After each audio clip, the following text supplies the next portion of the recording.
நான் உங்கள் ஜெயரஸ் மதுரையிலிருந்து.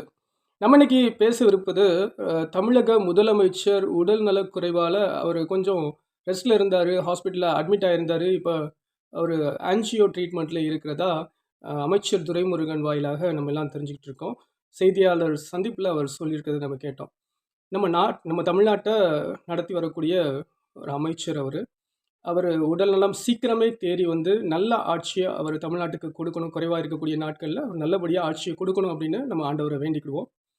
என்னதான் தவறான நெகட்டிவ் கமெண்ட்ஸ் அவர் மேலே நிறைய இருந்தாலும், அவர் நம்ம தமிழ்நாட்டோட முதலமைச்சர், நம்ம அப்படி தான் பார்க்கணும்.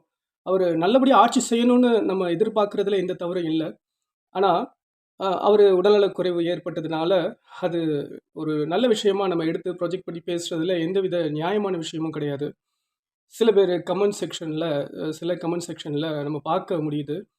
இந்த மாதிரி ஸ்டாலின் அவர்கள் உடல்நலம் பாதிக்கப்பட்டது அவர் செய்த காரியத்துக்காக தான். அவர் நிறைய தவறு செஞ்சுருக்காரு, மக்களை ஏமாற்றிருக்காரு அப்படி இப்படின்னு சொல்லிட்டு, அதனால தான் இவருக்கு இப்படி இதயத்தில் கோளாறு வந்திருக்கு, அவர் இதை அனுபவிக்க வேண்டிய விஷயந்தான் அப்படின்னு சொல்லிட்டு நிறைய பேர் பேசிகிட்டு இருக்கிறத நம்ம பார்க்க முடியுது.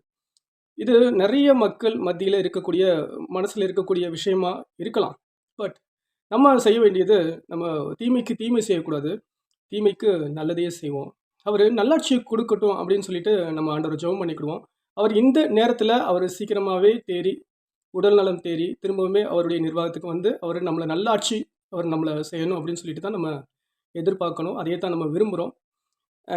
சில கமெண்ட் செக்ஷனில் அவர் இதயத்தில் கோளாறு வந்ததுக்கு கூட அவர் செய்த காரியம்தான் அது தவறான காரியம், மக்களை ஏமாத்துனது, மக்களுக்கு சரியான ஆட்சியை கொடுக்காதது காரணமாக தான் இந்த மாதிரி அவருக்கு நேரிட்டிருக்கு அப்படின்னு சொல்லிட்டுலாம் நினைக்கிறாங்க, பேசுகிறாங்க.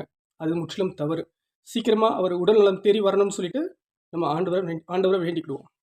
இன்னொரு பதிவில் உங்கள் எல்லாத்தையும் நான் சந்திக்கிறேன். Until then, bye from your ஜெயரஸ்.